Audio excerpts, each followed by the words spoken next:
Mesdames et messieurs, bonjour. Nous poursuivons aujourd'hui l'étude du membre inférieur et allons consacrer 2 séances à la vascularisation du membre inférieur. Vascularisation du membre inférieur qui comporte une vascularisation artérielle, qui est une vascularisation d'apport, et une vascularisation veineuse, qui est une vascularisation de retour sanguin, à laquelle doit être rajoutée la circulation lymphatique. Je vous renvoie pour cela au cours d'anatomie générale sur l'appareil lymphatique. De façon générale, et sur un petit croquis d'introduction en vue latérale de la racine du membre inférieur droit ici. Vous reconnaissez en arrière la région glutéale et nous avons vers l'avant ici la racine de la cuisse que nous interrompons. Vous reconnaissez ici le relief de la crête iliaque. Le membre inférieur présente 3 sources vasculaires, une source principale et 2 sources accessoires. L'orientation de ce schéma d'introduction est crâniale et ventrale vers la droite. Toute la vascularisation du membre inférieur provient de la division de l'aorte, dont vous savez, aorte abdominale, qu'elle se divise en regard de la 4e vertèbre lombaire, ce qui correspond également au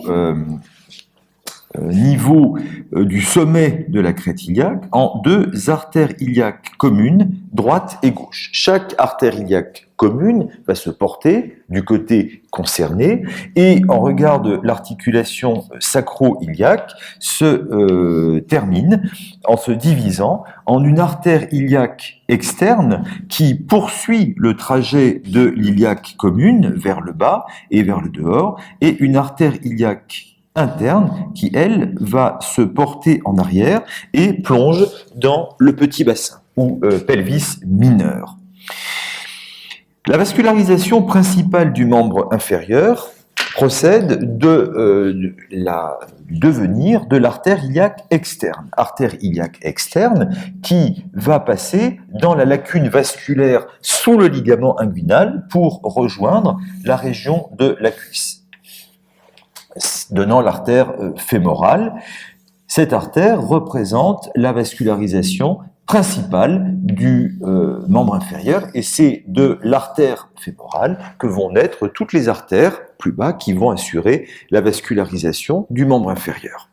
Par ailleurs, le membre inférieur va recevoir 2 vascularisations accessoires et ces vascularisations accessoires vont provenir de branches de bifurcation de l'artère iliaque interne. Nous avons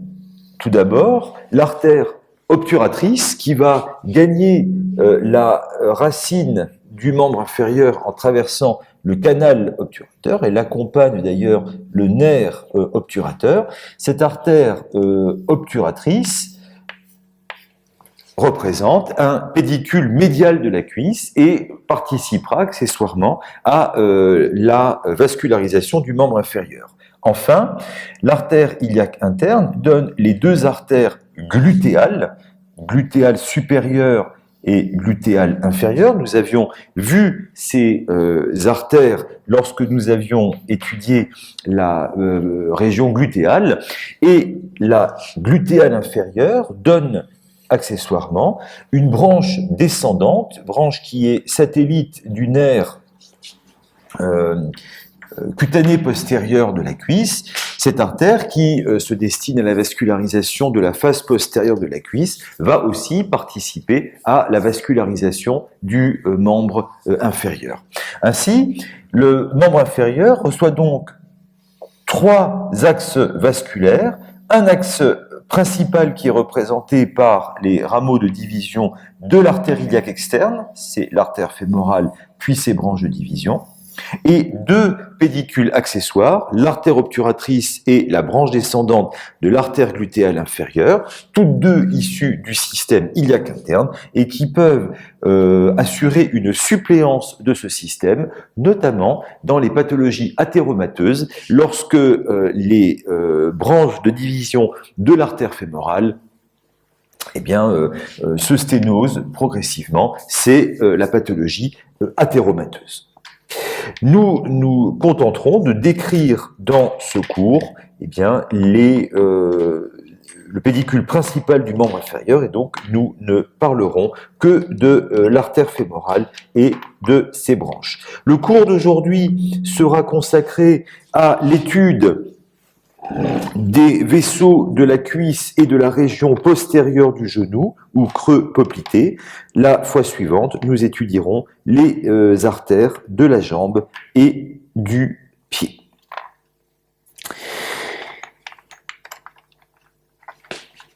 L'artère fémorale représente donc la pédicule dominant du membre inférieur et cette artère va prolonger l'artère iliaque externe lorsque celle-ci passe en arrière du milieu du ligament inguinal. Le ligament inguinal représente un ligament que je vous place ici qui est tendu entre l'épine iliaque antéro-supérieure et le tubercule du pubis. Sous le ligament inguinal et en avant du bord antérieur de l'os coxal, l'espace qui est situé entre le ligament inguinal et le plan osseux va être partagé par l'arcade iliopectinée en deux contingents, deux espaces, latéralement la lacune musculaire dans laquelle passe le muscle iliopsoas et le nerf fémoral, et en dedans la lacune vasculaire où vont passer les vaisseaux fémoraux, artères fémorales et veines fémorales. Sur cette vue antérieure de la cuisse, nous allons placer l'artère fémorale et ses branches, et pour pouvoir représenter ce vaisseau, nous allons simplement replacer le muscle grand adducteur, dont la partie oblique composée d'un faisceau antérieur et d'un faisceau postérieur s'insère sur la branche inférieure du pubis et va venir rejoindre la lèvre médiale de la ligne âpre du fémur. Voyons ici le faisceau antérieur vers le haut, le faisceau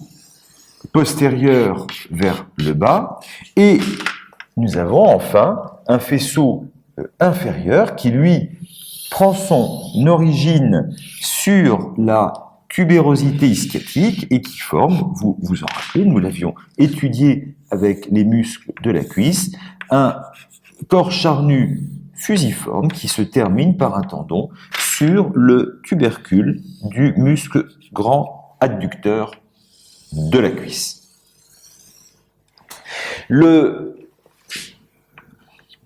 mise en place, le rappel de ce muscle grand adducteur est important car, effectivement, les vaisseaux fémoraux vont venir se placer en avant de ce plan musculaire et l'espace fibreux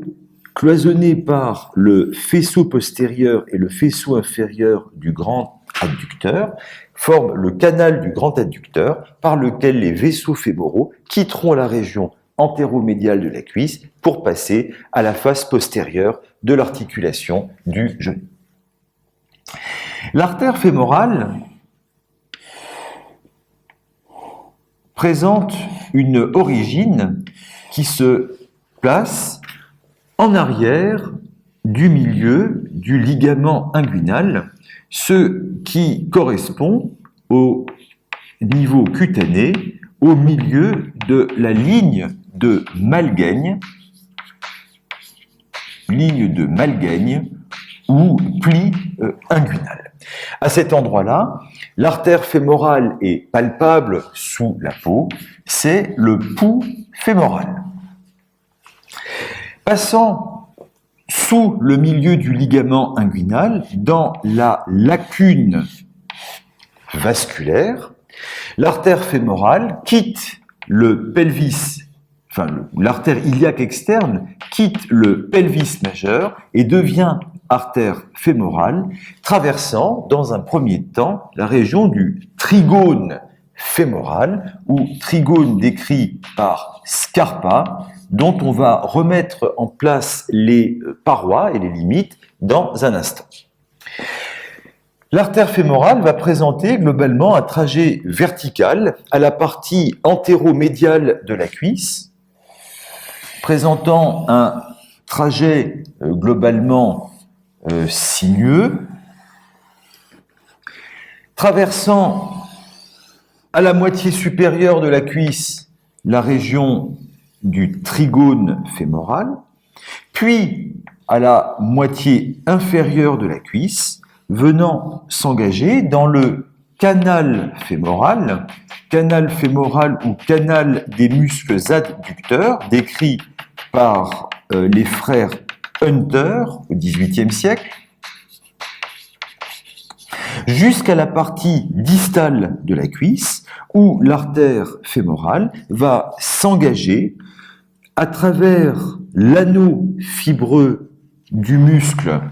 grand adducteur,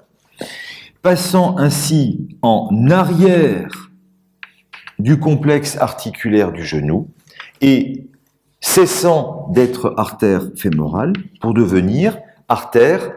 poplitée. Ainsi, la terminaison ou la jonction entre l'artère fémorale et l'artère poplitée n'est pas une jonction par division, c'est simplement une jonction, une terminaison par convention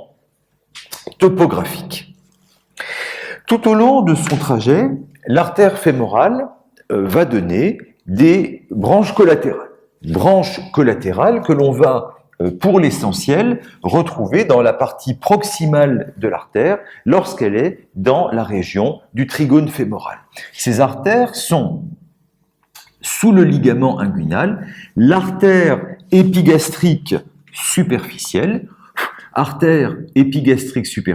qui présente un trajet récurrent vers le haut et qui va rejoindre la peau de la partie inférieure de l'abdomen, dont elle va assurer la vascularisation.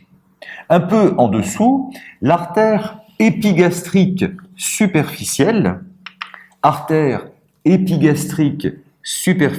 est une artère qui naît à peu près 2 cm en dessous du ligament inguinal et qui va remonter vers la partie antérolatérale du tronc,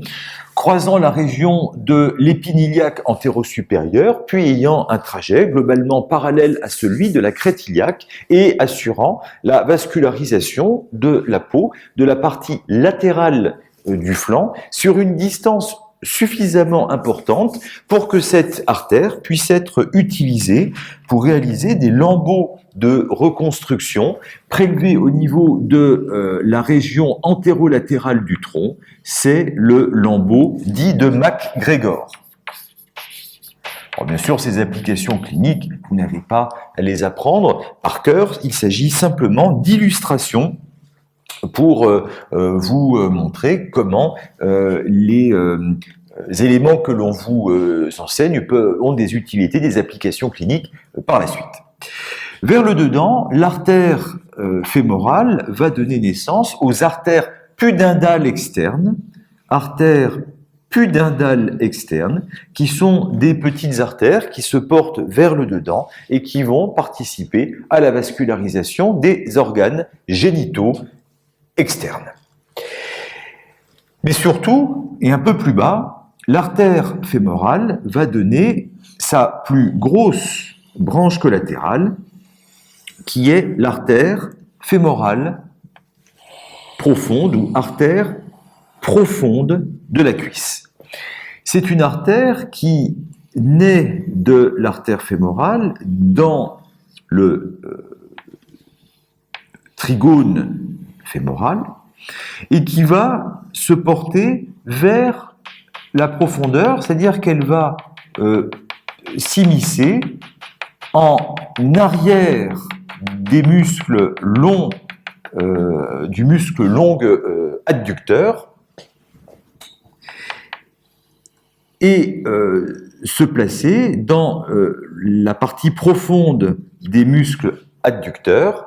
où elle va se distribuer en donnant les artères circonflexes latérales et médiales du fémur qui vont assurer la vascularisation de l'extrémité proximale du fémur et la vascularisation de la hanche. Puis elle va donner, cette artère profonde de la cuisse, des artères perforantes qui vont traverser des espaces fibreux qui sont délimités par le faisceau, par la partie oblique du muscle grand adducteur de la cuisse, et vont ainsi pouvoir gagner la région postérieure de la cuisse dont elles vont pouvoir assurer la vascularisation. Artère profonde de la cuisse, artère fémorale profonde, ces deux termes sont synonymes.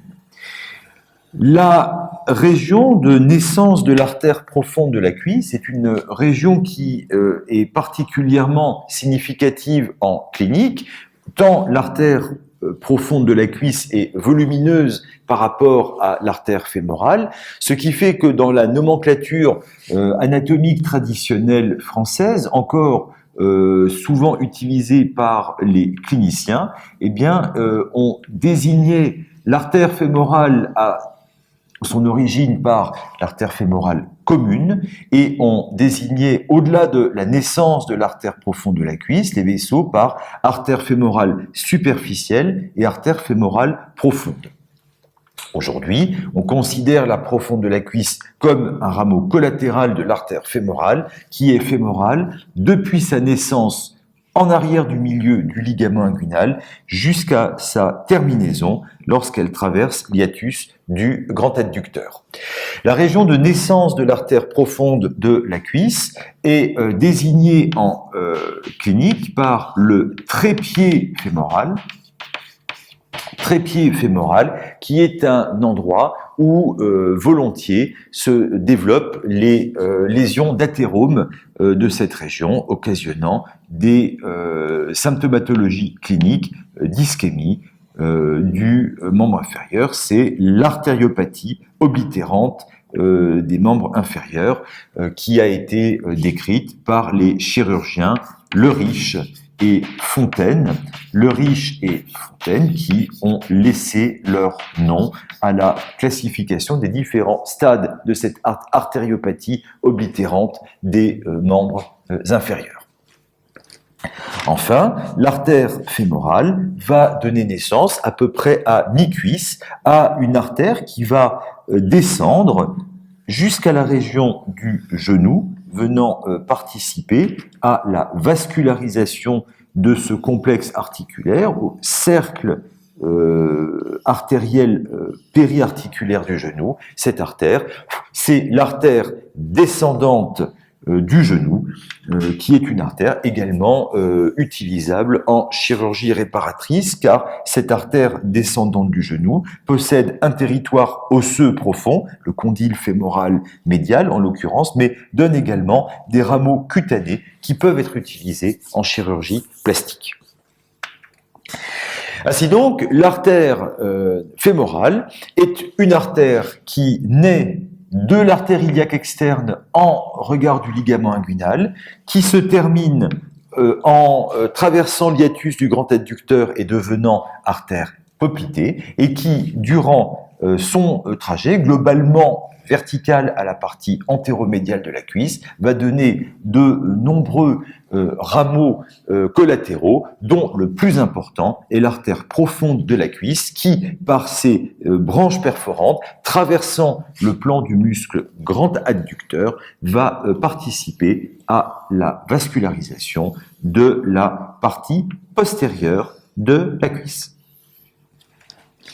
Dans son trajet, cette artère va traverser successivement deux régions. La première, la région du trigone fémoral, puis elle va, à la partie inférieure de la cuisse, venir se placer dans une région que l'on appelle le canal fémoral ou canal des adducteurs de la cuisse, décrit par Hunter.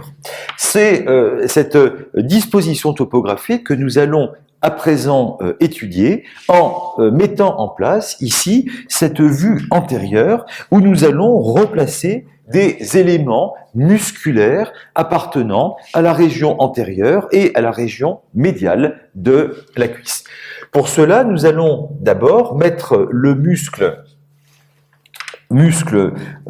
quadriceps fémoral, quadriceps qui, par son chef droit fémoral, prend son insertion sur l'épine iliaque antéro-inférieur et par un tendon réfléchi sur le sillon supra-acétabulaire et qui ensuite va présenter un corps charnu, vertical, orienté vers le bas, légèrement vers le dedans, et qui, au niveau de la partie inférieure de la cuisse, se prolonge par le tendon quadricipital qui vient se terminer au niveau de la base proximale de la patelle. Un peu plus bas, cet appareil musculo-tendineux va, vous vous en rappelez, se prolonger par le ligament patellaire qui relie l'apex de la patella à la tubérosité antérieure du tibia. Le muscle droit fémoral est rejoint latéralement par le muscle vaste latéral qui s'insère au niveau du bord inférieur du grand trochanter et au niveau de la lèvre latérale de la ligne âpre du fémur et qui va présenter des fibres qui vont se porter vers le bas, vers l'avant et vers le dedans, qui vont s'enrouler et venir rejoindre le muscle précédent pour se terminer avec lui sur la base de la patella au niveau du ligament quadricipital, du tendon quadricipital. Vers le dedans, le chef vaste médial, on l'a vu, présente un trajet asymétrique, descend plus bas que le chef vaste latéral, et pour pouvoir effectivement représenter les vaisseaux fémoraux dans leur trajet au niveau de la région antérieure, antéromédiale de la cuisse, eh bien, nous sommes amenés à désinsérer, à retirer une partie de ce muscle tel que je vous le figure ici, ce qui va effectivement permettre de placer les éléments sous-jacents. Ce muscle vaste médial, juste rappeler son trajet, il s'insère au niveau de la ligne spirale et de la lèvre médiale de la ligne âpre du fémur pour venir se terminer avec les trois autres chefs du muscle quadriceps sur le tendon quadricipital. En dedans vont se placer les muscles de la région médiale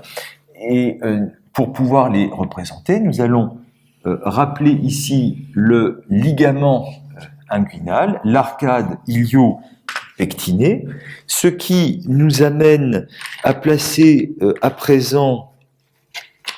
le muscle. Alors je cherche la bonne couleur, ce qui va nous amener, je vais le représenter comme ça, à placer au-dessus ici le muscle iliopsoas, qui vient de la région lombaire et qui va, avec son chef psoas médial et iliaque latéral, venir traverser la lacune musculaire latéralement par rapport à l'arcade iliopectinée et se finir sur le petit trochanter qui est situé un peu plus bas. Médialement, va pouvoir être placé successivement le muscle pectiné. Voici le muscle pectiné qui s'insère sur le pecten du pubis et qui se porte vers le bas et vers le dehors, un peu vers l'arrière, pour rejoindre la ligne pectinée et la lèvre latérale de la ligne âpre du fémur. En dessous du muscle pectiné, le muscle long abducteur de la cuisse, muscle long abducteur de la cuisse, muscle triangulaire qui est tendu entre la face antérieure du pubis et la lèvre médiale de la ligne âpre, au niveau de son tiers moyen. En dessous, on aura le muscle grand adducteur, dont le faisceau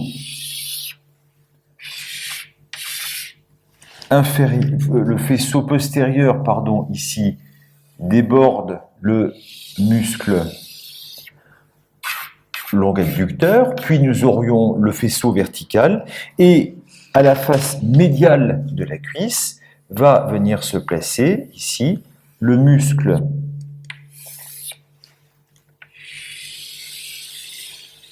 gracile,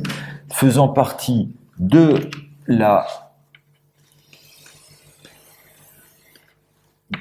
des muscles de la patte-doigt, venant se terminer au niveau du condyle tibial médial, avec les muscles sartorius et semi-tendineux.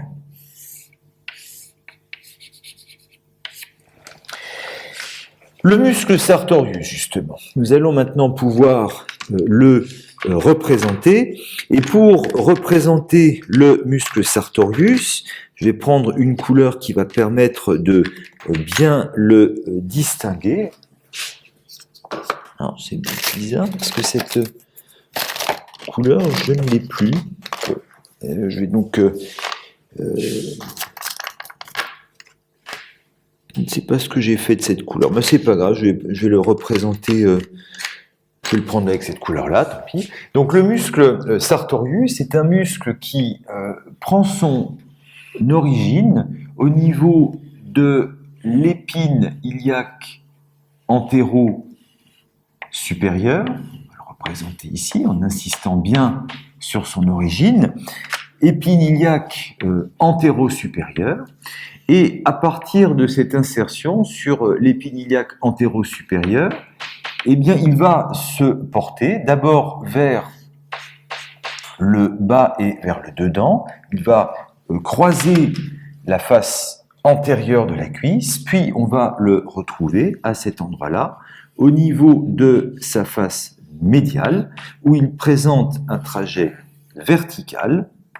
l'amenant à se prolonger par un tendon cylindrique qui va croiser médialement l'articulation du genou et venir alors se terminer au niveau du condyle tibial médial par un tendon qui est plus superficiel que le tendon précédent, le muscle sartorius venant constituer le plan le plus antérieur, le plus superficiel des muscles de la patte doigt. À partir de ces éléments, nous allons maintenant pouvoir donc placer les éléments vasculaires avec donc ici l'artère iliaque externe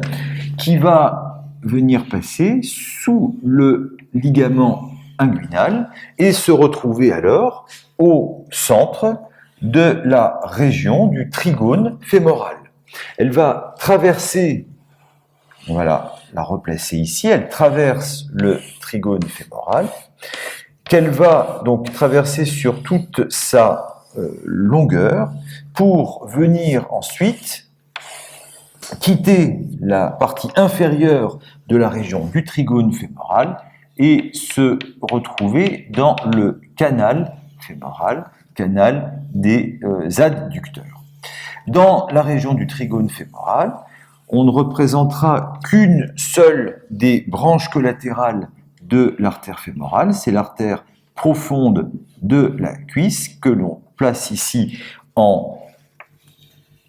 superficie du muscle pectiné et qui va ensuite s'immiscer entre les muscles longs et courts adducteurs pour se placer dans la partie profonde des muscles de la région des adducteurs de la cuisse. Dans la partie haute de la cuisse, l'artère fémorale va donc se retrouver dans la région. Alors cette accolade, je vais la retirer parce qu'elle va nous gêner pour placer la coupe. Là, dans la partie supérieure de la cuisse, l'artère fémorale va donc se placer dans la région du trigone fémoral dont les limites superficielles sont représentées par le ligament inguinal en haut, sont représentées par le bord supérieur du muscle sartorius, que je place ici en pointillé, et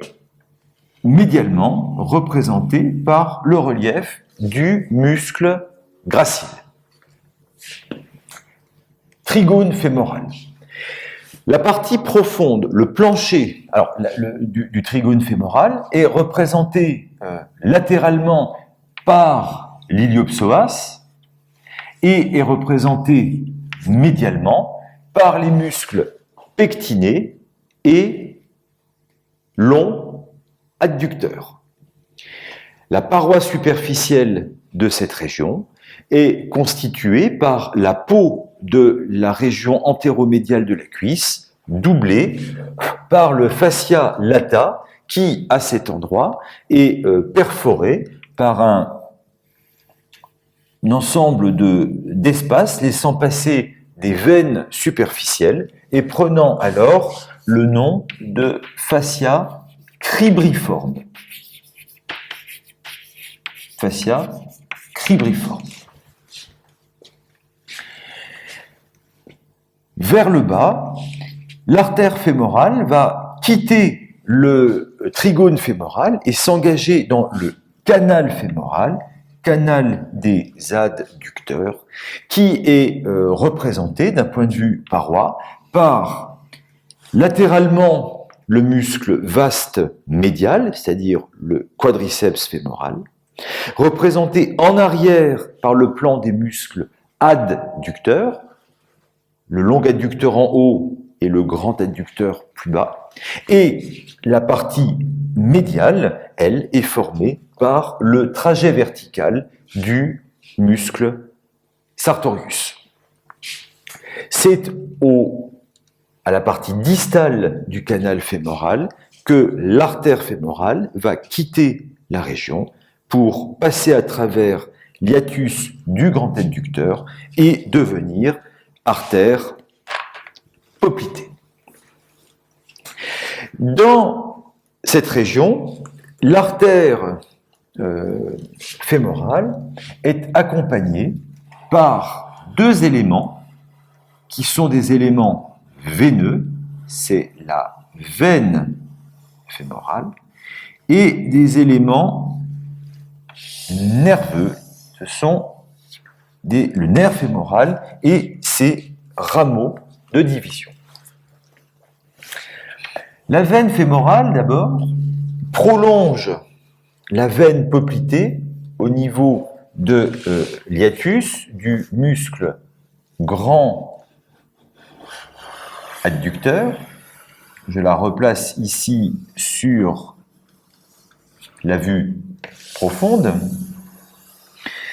Et prolongeant la veine poplitée, la veine fémorale accompagne l'artère d'abord en arrière d'elle, puis se plaçant médialement en dedans par rapport à elle. Il y a donc un phénomène d'enroulement de ces vaisseaux. La veine fémorale passant alors dans la lacune vasculaire sous le ligament inguinal et située médialement par rapport à l'artère fémorale pour devenir veine iliaque externe. La veine fémorale va recevoir des affluents, des branches collatérales, qui sont les mêmes affluents que l'artère, qui sont satellites de ces vaisseaux. Ainsi, elle recevra une veine ascendante du genou, une veine fémorale profonde, et elle recevra des veines circonflexes iliaques superficielles, épigastriques superficielles, pudendales externes, mais habituellement, pas directement, mais par l'intermédiaire d'un affluent supplémentaire que la veine fémorale reçoit au niveau du trigone fémoral et que je vous représente ici dans un bleu différent. Cette veine, c'est la veine grande saphène, veine superficielle du membre inférieur, qui naît au niveau de la région de la cheville, où elle passe en avant de la malléole médiale, et qui remonte ensuite dans les espaces superficiels du membre inférieur, à la face médiale de la jambe, en arrière du genou, à la face médiale de la cuisse, et qui va former sa crosse dans la région du trigone fémoral, traversant alors le fascia cribriforme pour se jeter dans la veine fémorale. C'est habituellement au niveau de la crosse de la veine grande saphène que viennent se terminer les veines satellites des collatérales superficielles qu'émet l'artère fémorale à son origine dans la région du trigone fémoral. Mais pas toujours. Ça, c'est quelque chose qui est plutôt variable. Dans la région du trigone fémoral, enfin, la pédicule vasculaire fémorale va être accompagnée d'un élément nerveux. Cet élément nerveux, c'est le nerf fémoral, rameau terminal du plexus lombaire, qui arrive dans la région du trigone fémoral en cheminant non pas dans la lacune vasculaire, mais dans la lacune musculaire, c'est-à-dire qu'il arrive avec le muscle iliopsoas, et très rapidement, sous le ligament inguinal, le nerf fémoral se divise pour donner un nombre important de rameaux terminaux. Certains seront des rameaux musculaires pour les différents chefs du muscle quadriceps fémoral, pour le muscle sartorius et pour le muscle pectiné. D'autres rameaux seront des rameaux sensitifs pour la peau de la face antérieure de la cuisse. Et le nerf fémoral donne enfin le nerf saphène qui accompagne l'artère fémorale dans le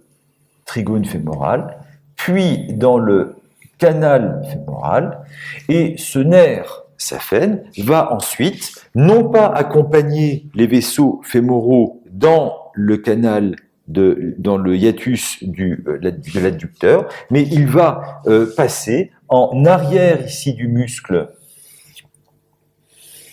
sartorius pour venir rejoindre dans la région de la jambe la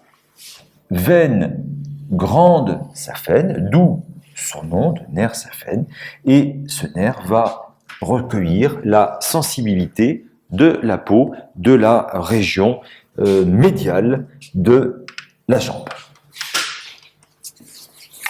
Voici donc l'organisation topographique de ces vaisseaux de la cuisse, artère fémorale.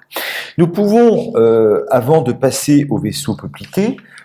résumer ces éléments sur une coupe horizontale que nous faisons passer à la partie moyenne de la cuisse et dans laquelle vont être mis en évidence ici les différents chefs du muscle quadriceps. Vous avez ici le chef vaste intermédiaire, ici le muscle vaste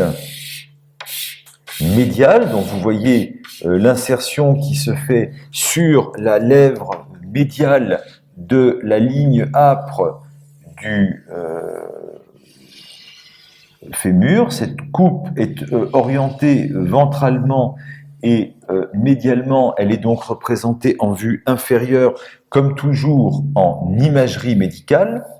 Vous avez ici le chef vaste médial,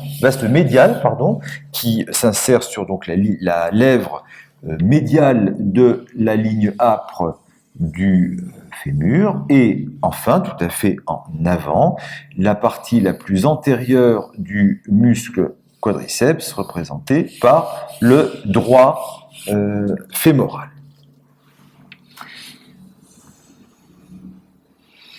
Le muscle, j'essaie de respecter le même code couleur, le muscle sartorius, lui, va se porter petit à petit de dehors en dedans, et sur une coupe à la partie moyenne de la cuisse, on va pouvoir le retrouver ici, venant se placer à la face médiale de la cuisse, et on voit que ce muscle va contribuer à former le canal de l'adducteur. En arrière, on va placer rapidement ici les ischio-jambiers, avec latéralement le muscle biceps fémoral, dont le chef court ici arrive avec son insertion sur la lèvre latérale de la ligne âpre et dont le chef long est un ischio-jambier. Et nous avons médialement, et à peu près juxtaposés ici sur cette coupe, les muscles semi-tendineux et semi-membraneux qui sont les ischio-jambiers médiaux. Médialement, eh bien, nous allons nous retrouver dans la loge des adducteurs, avec un ici premier élément postérieur et très volumineux, c'est le muscle grand adducteur qui est représenté donc avec ici ces faisceaux obliques et verticales. Nous avons le muscle grand adducteur, puis le muscle court adducteur en avant du grand adducteur, puis nous avons le muscle long adducteur qui ici va se terminer, il n'existe que dans la partie moyenne de la cuisse, et nous avons enfin tout à fait médialement à cet endroit-là, dessinant le modelé médial de la cuisse, le muscle gracile, qui fait partie également des muscles de la patte-doigt. L'ensemble est encapuchonné dans le fascia lata et nous pouvons placer à présent dans le canal de l'adducteur, délimité par le muscle vaste médial, le muscle sartorius et le plan des muscles adducteurs, les vaisseaux, artères fémorale et la veine fémorale qui lui est satellite et médiale à la partie haute de la cuisse et postérieure à la partie basse. Et nous pourrons placer en arrière du plan du muscle long adducteur, ici, les vaisseaux profonds de la cuisse, artères et veines profondes de la cuisse. D'un point de vue nerveux, nous allons retrouver dans la région antérieure ici des rameaux de terminaison du nerf fémoral qui pourront soit être des rameaux musculaires pour le quadriceps ou d'ailleurs le sartorius plus médialement ici, ou des rameaux sensitifs pour la peau de la face antérieure de la cuisse, et accompagnant les vaisseaux fémoraux, nous avons ici le nerf saphène qui, un peu plus bas, va se placer dans la région médiale de la jambe. Dans la loge postérieure, nous trouvons ici en arrière le nerf sciatique ou nerf ischiatique qui se retrouve entre les ischio-jambiers latérales et médiaux, et nous pourrons placer enfin de part et d'autre du plan du muscle court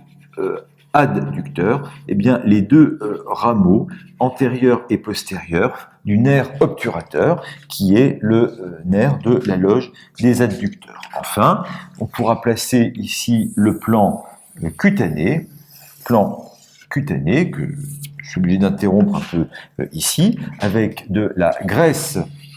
sous-cutanée, la graisse sous-cutanée constituant avec le plan cutané le fascia superficiel, et dans cet espace va se placer, je vais respecter le code couleur, à la face médiale de la cuisse, ici, la veine grande saphène, veine superficielle. On reviendra sur ces vaisseaux lorsque l'on fera le cours sur les régions superficielles du membre inférieur, veine grande saphène qui fera sa crosse un peu plus haut pour venir se terminer dans la veine fémorale, formant sa crosse dans la région du trigone fémoral, trigone décrit par Scarpa. Je profite également, avant de passer à la région poplitée, pour terminer ici le schéma, eh bien, pour mettre le muscle tenseur du fascia lata, autre muscle qui prend son origine sur l'épine iliaque antéro-supérieur et qui se prolonge par le tractus iliotibial venant se terminer au niveau du tibia sur le tubercule infracondylaire, tubercule décrit par Gerdy.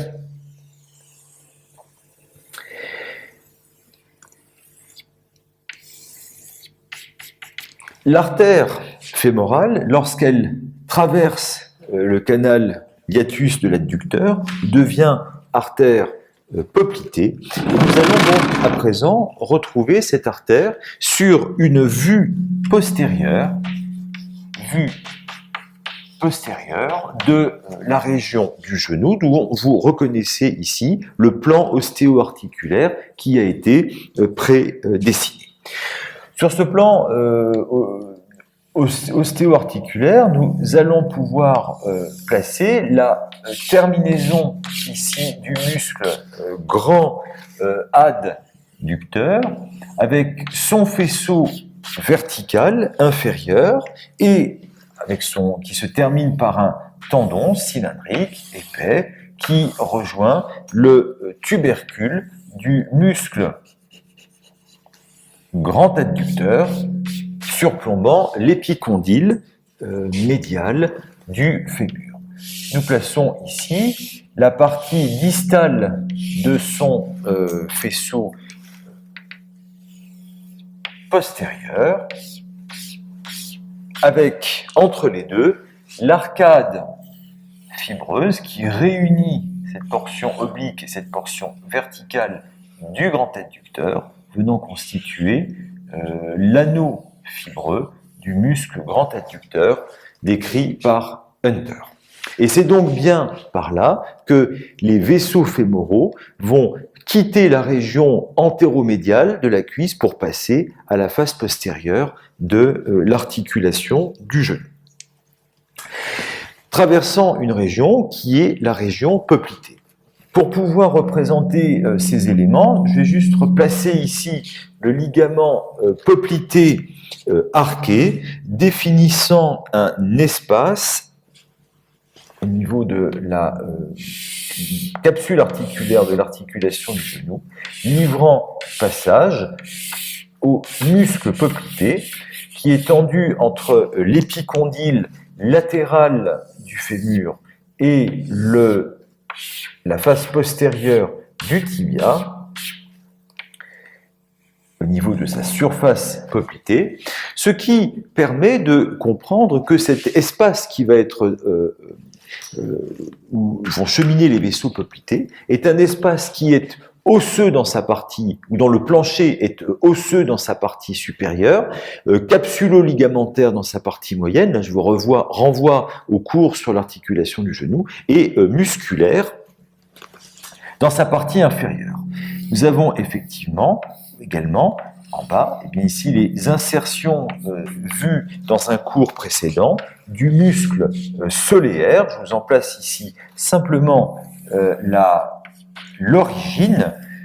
Voici donc le muscle soléaire avec son insertion tibiale, son insertion sur l'arcade fibreuse du muscle soléaire et son insertion sur la tête de la fibula.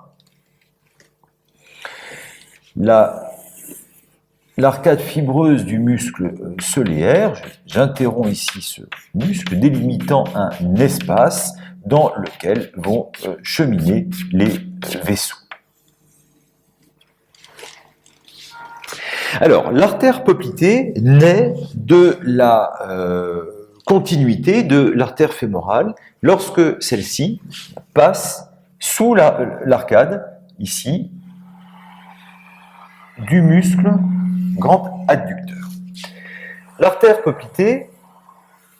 va représenter l'élément vasculo-nerveux le plus profond de cette région poplitée. Elle présente un trajet qui est globalement vertical, légèrement oblique dans sa partie supérieure, puis strictement vertical vers le bas, passant en arrière de l'extrémité inférieure du fémur, en arrière de la capsule articulaire de l'articulation du genou, puis en arrière du muscle poplité, et l'artère poplitée va alors passer en regard de l'arcade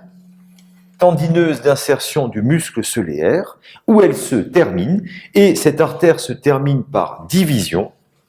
donnant les artères tibiales antérieures et postérieures. Si l'on représente un petit schéma très simplifié de l'extrémité supérieure des deux os de la jambe, vous reconnaissez ici la fibula en arrière,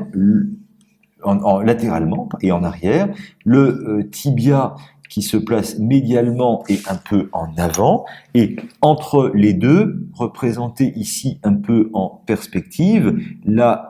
membrane interosseuse ou ligament interosseux de la jambe. Ce schéma permet de placer, c'est une vue un peu, on va dire, un peu schématique, un peu simplifiée,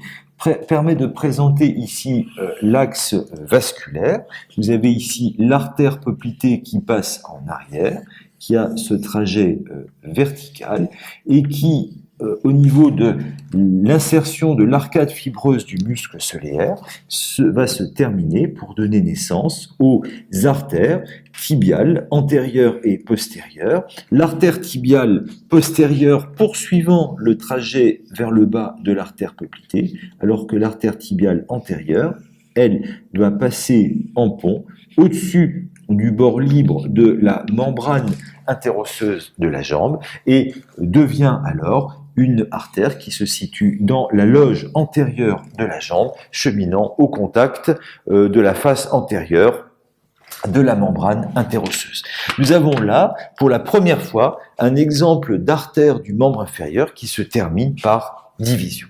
Donc, artère poplitée,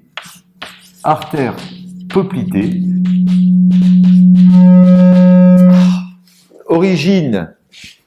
hiatus du grand adducteur, trajet vertical vers le bas à la face postérieure du genou, terminaison par division en regard de l'arcade fibreuse du muscle soléaire, donnant les artères tibiales postérieures et tibiales antérieures. Dans son trajet, dans la région poplitée, l'artère poplitée va donner des rameaux collatéraux qui, pour l'essentiel, vont participer à la vascularisation du genou. Il s'agit ainsi des artères supéromédiales et supérolatérales du genou, artères supéromédiales et supérolatérales du genou qui se portent vers le dehors et vers le dedans et qui vont participer à constituer un cercle vasculaire périarticulaire du genou. À la partie moyenne de cette articulation, l'artère moyenne du genou va se détacher de la poplitée. Et enfin, à l'étage tibial, eh bien, l'artère poplitée va donner naissance aux artères inféromédiales et inférolatérale du genou, artère inféromédiale et inférolatérale du genou, ces artères participant à constituer un cercle vasculaire périarticulaire de l'articulation du genou. Mais surtout, ces 5 artères collatérales destinées à l'articulation du genou vont plaquer l'artère poplitée contre la face postérieure du plan ostéo-articulaire de l'articulation du genou, ce qui explique la grande vulnérabilité de cette artère lors des traumatismes et en particulier des luxations fémoro-tibiales où l'artère peut être dilacérée, ce qui entraîne une interruption de la vascularisation d'aval, ce que l'on appelle une ischémie aiguë. Ischémie aiguë. Par ailleurs, l'artère poplitée va également donner des artères pour des muscles. En particulier, elle va donner les artères des 2 chefs latérales et médiales du muscle gastrocnémien, dont je dessine ici les insertions d'origine. Voici latéralement ici le chef latéral du muscle gastrocnémien et médialement ici le chef médial. Et je vous rappelle que ces 2 chefs latéral et médial du muscle gastrocnémien vont participer à délimiter les contours des superficiels de cette région, la région poplitée. Et l'artère poplitée va pouvoir donner parfois l'artère principale du muscle soléaire et va également donner des rameaux pour le muscle poplité. L'artère poplitée est accompagnée dans cette région par la veine poplitée. La veine poplitée est un peu plus superficielle, donc un peu plus postérieure que l'artère. Elle se place latéralement, et donc superficiellement par rapport à l'artère. Elle naît en regard de l'arcade du muscle soléaire par la réunion des veines tibiales antérieures et tibiales postérieures. Elle va donc drainer le sang veineux de la jambe. Lors de son trajet, elle a un trajet ascendant, donc étant plus en arrière et plus superficielle par rapport à l'artère poplitée, recevant des rameaux collatéraux qui sont équivalents de ceux émis par l'artère, c'est-à-dire qu'elle va recevoir des veines supérieures et inférieures, latérales et médiales du genou, une veine moyenne du genou, mais également des veines issues des chefs du muscle gastrocnémien ou encore du muscle soléaire. Et surtout, cette veine poplitée va recevoir dans la partie supérieure du creux poplité une veine superficielle. Cette veine superficielle, c'est la veine petite saphène. Veine petite saphène, qui est une veine superficielle du membre inférieur, qui naît en arrière de la malléole latérale et qui chemine à la face postérieure de la jambe où elle va recueillir le sang veineux superficiel et former sa crosse en regard de la région poplitée pour venir se jeter dans la veine poplitée. Enfin, un dernier élément va accompagner ces structures. C'est une structure nerveuse, c'est le nerf tibial. En effet, le nerf tibial naît, vous vous en rappelez, de la bifurcation, de la division du nerf sciatique, nerf ischiatique, en un nerf fibulaire commun, ici sectionné, et en nerf tibial. Le nerf tibial va prolonger le trajet vertical vers le bas du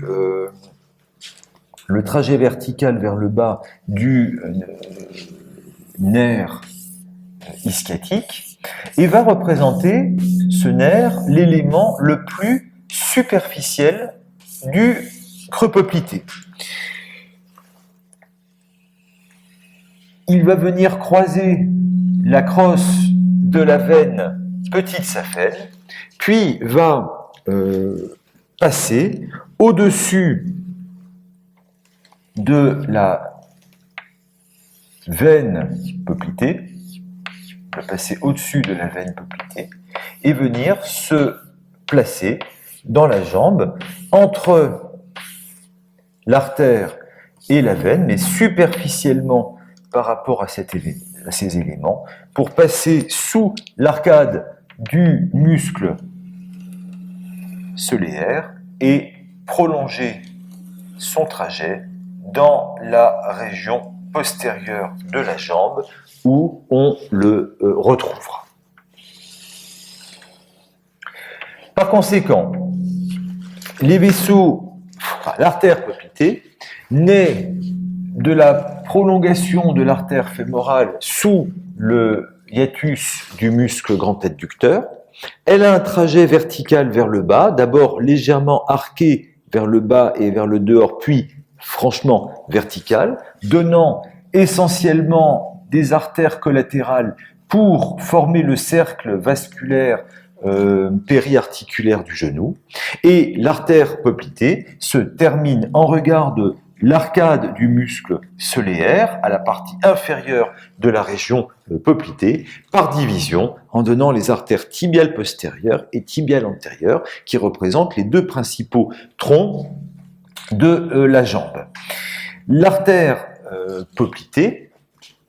est dans le creux poplité l'élément qui est le plus postérieur, le plus profond, plaqué au plan ostéo-articulaire par l'intermédiaire de ces artères collatérales du genou, ce qui explique la grande vulnérabilité de cette artère dans les traumatismes du genou, en particulier dans les luxations du genou ou dans les fractures de l'extrémité inférieure du fémur ou de l'extrémité supérieure du tibia. Dans la région poplitée, l'artère poplitée est accompagnée de deux éléments, la veine poplitée, qui est un peu plus latérale et un peu plus superficielle que l'artère, l'élément le plus superficiel qui croise la région étant le nerf tibial qui va accompagner ces éléments à travers l'arcade tendineuse du muscle soléaire pour poursuivre son trajet au niveau de la région postérieure de la jambe. J'en ai donc ainsi terminé avec l'étude des vaisseaux de la cuisse et de la région du creux poplité. Nous poursuivrons dans un deuxième cours consacré à la vascularisation du membre inférieur avec l'étude des vaisseaux de la jambe et du pied. Je vous remercie de votre attention et vous souhaite une bonne fin de journée.